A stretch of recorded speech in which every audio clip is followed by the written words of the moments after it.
What's a conspiracy theory that you 1000% believe in? Human beings have the ability to create an on-off light switch within their pineal gland, which would allow them to produce DMT at will in order to communicate and visualize the spiritual realm that we coincide with. Both the Egyptians and the Mayans specifically had two completely different techniques, however, both achieved the same goal. The Egyptians also used this process, or rather their specific process, as a way to see if their upcoming pharaoh was worthy of holding that role.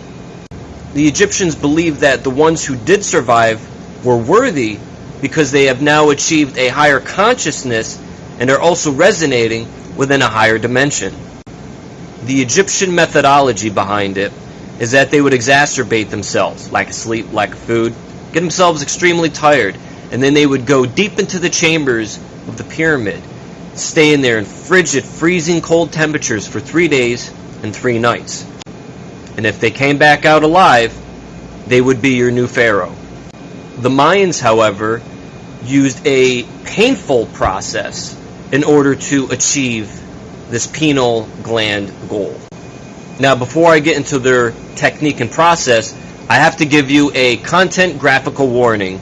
Not that there is pictures involved, but what I'm going to say is extremely graphic, so if you do not want to hear this, please mute or turn your phone off now. Now, the Mayan shaman, after exacerbating himself, he would then take a cloth and wrap it around his penis. He would then take a needle-like instrument and shove it through the head of his penis.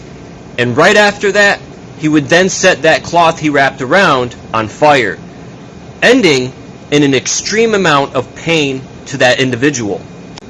Now, backtracking for just a second, for your brain to unleash DMT when it is not in REM sleep stage is basically you being on the verge of death, you're dying, or extreme excruciating pain. It is a known fact that when you die, your pineal gland floods your brain with DMT. This is to help ease the pain and suffering of dying.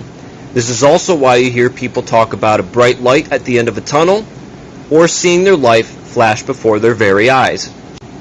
This is also why things like LSD and psychedelic mushrooms are illegal. Because just like the DMT that we produce when we hit REM sleep, these drugs allow us to see within the spiritual realm, unlocking parts and connecting parts within our brain in order to see these things. And this is all factual information. Don't believe me? Look it up for yourself.